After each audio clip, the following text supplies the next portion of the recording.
Good afternoon, DC. I'm Mason. And I'm Eli. And today is Monday, February 20th, and here's the news. This week is National FFA Week. Today, FFA display in the lobby during lunch. Tuesday, wear your favorite FFA t-shirt day and guess the number of eggs in the container to win a prize in the lobby during lunch.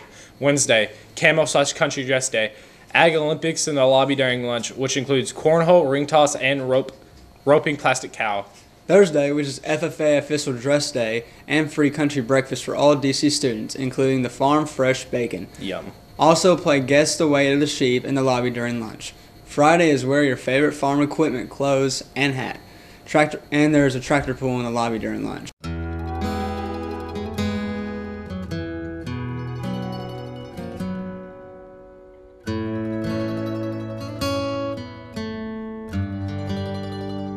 When the National FFA was founded more than 85 years ago, the world was a much simpler place. Our country was a simpler place.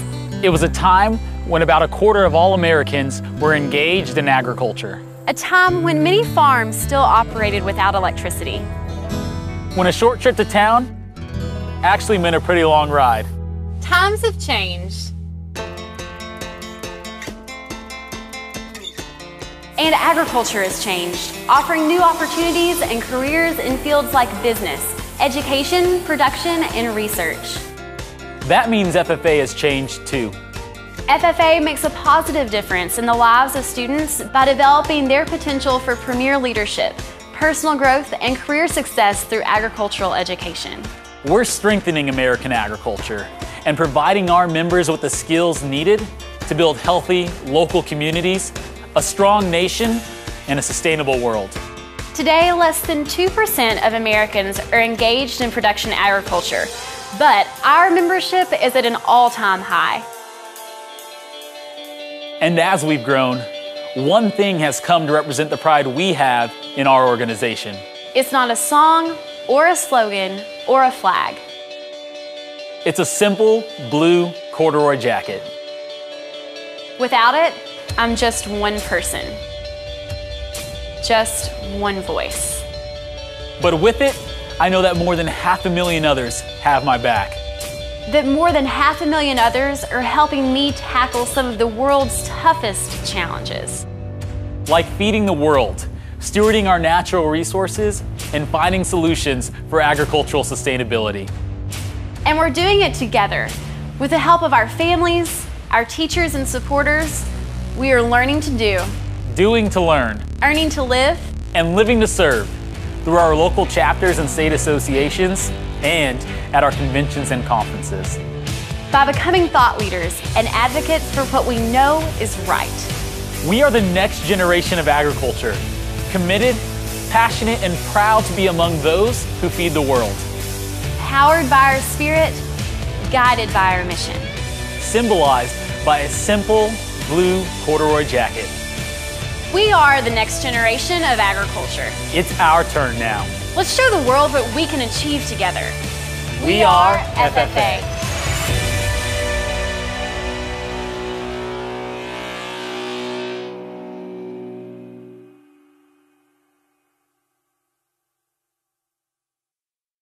Good luck to the Lady Panthers basketball team as they take on Apollo in the first round of the 9th District Tournament starting at 7:30.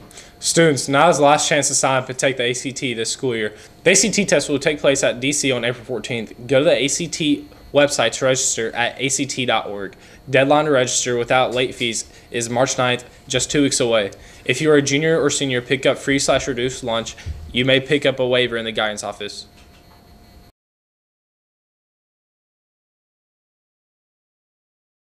Morning, DC family. I have a quote for you today by a man named Don Miguel Ruiz, and I think hopefully you'll enjoy it or get something from it. It says, "Speak with integrity. Say only what you mean. Avoid using the word to speak against yourself or to gossip about others. Use the power of your word in the direction of truth and love." So, you know, you probably come in contact with people every day, and maybe you're one of them. You know, we all fall short, so we all at some point have probably made the mistake of gossiping or saying something or spreading a rumor about somebody that may or may not be true. Remember, if it doesn't really pertain to you, then you probably need to just keep that to yourself. A lot of times things get spread, people get upset, And I'm dealing with fallout in here because of that in school. So to keep yourself out of trouble and to keep your reputation where it needs to be with a person of high integrity, people look up to people that don't spread gossip or rumors or whatever. They look up to people that speak truth and speak love to other people. So keep that in mind as you go throughout your day and week this week. Very easy to get caught up into that and want to play that game because I think we make ourselves feel better somehow, some way by doing that. So we got to be careful about that. Quite a few shout outs today. We'll start with Sydney Grant. That's our first shout out. This is from Miss Murphy. She says she got to work early and she's been going, she was going to be absent, so she got her work early. Consequently, she did an activity early while the rest of the class worked on the activity. She helped her demonstrate for the rest of the class. So great job being proactive there. It sounds like Sydney, getting your work early and starting that and then helping your classmates out. Next shout out to Gavin Sanders, one of the most respectful, kind young men that I've ever met. This is coming from Miss Miller. So great words. If anybody said anything like that about my kids, I'd be elated. That is very, very good. And I'm sure, hopefully you appreciate that, Gavin. Says he's definitely a person that others can look up to. So that is a great compliment. And we're proud of you, Gavin. Next shout out is from Carrie Wilkerson. Big shout out to her student assistants, the DC Media Center, for helping students and staff use the Media Center. These are Coy Filbert, Sam Johnson, Brooke Sengali, and Sam King. So shout out to you guys. Thank you for what you do with the Media Center and all of our students and faculty. Next shout out goes to Delaney Evans. This is from Miss Venegas. She goes above and beyond in Spanish 1 and helps others in the class, and she works hard. A pleasure to have in class. So we appreciate you, Delaney. Keep up the good work there. Next shout out is from Miss Leisner. This goes to Eli Cooper. Congratulations to Eli for moving on to the National Merit Finalist standing. So unbelievable. What a prestigious honor that is for you, Eli. And we wish you the best of luck there. So we're proud of you too. Next shout out is from Miss Venegas to Kaylee Gilmore, giving 110% in Spanish class. She did an optional assignment that no other students in the class completed. So again, Kaylee, great job going above and beyond there. Next shout out is to Miss Gilbert's class. This is coming from Miss Shelton Hall, Amber Shelton Hall. She says they do a great job recycling, cleaning up, putting up letters on signs, and appreciate the hard work that they do for DC. Thanks for what you do, guys. It did not go unrecognized. And our last shout out, last week we had, of course, you guys remember we had the in the lunchroom, the Prisoner of Love fundraiser. So I'm going to go with some shout outs here and then I'm going to tell you how much money was raised. So it takes everybody working together, our students, our faculty. Great job to everyone that was involved.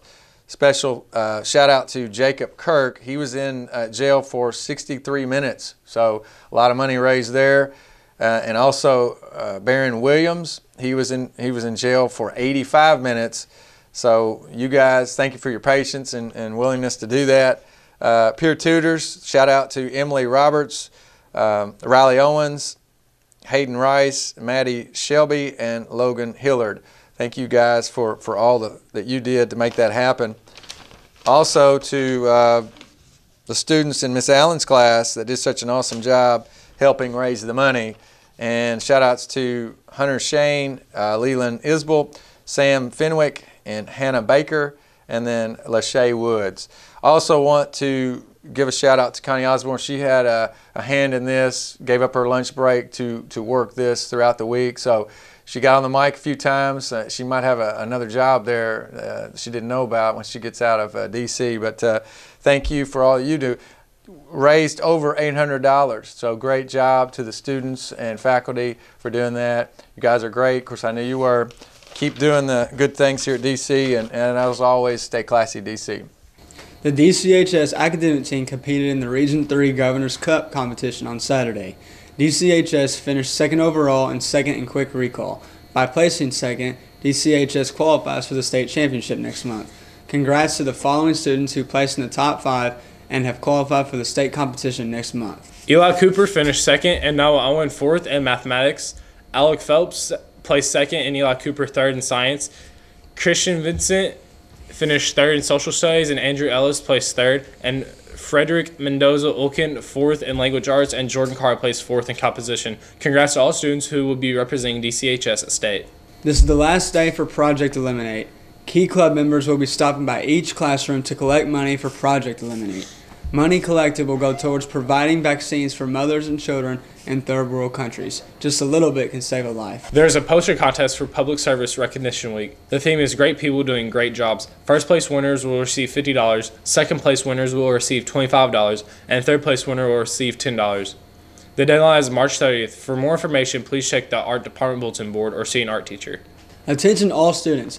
The Youth Service Center in the Guidance Office is now collecting gently used prom dresses. Please drop donated dresses in the Guidance Office. If you would like a tax receipt, please let Mrs. Kimbrell know now. Also, junior and seniors who would like to attend Cinderella's Closet need to see Mrs. Kimbrell in the Guidance Office to pick up an application. If you have any questions, please stop by the Guidance Office. Stay tuned for a word from yearbook staff.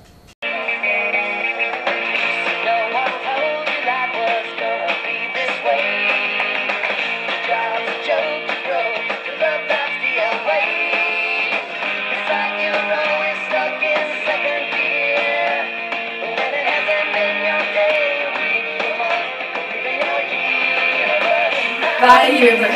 Go see Miss Hattie in room 136. Yearbooks are $60. Checks made payable to DCHS. Wow, look at all those short checks.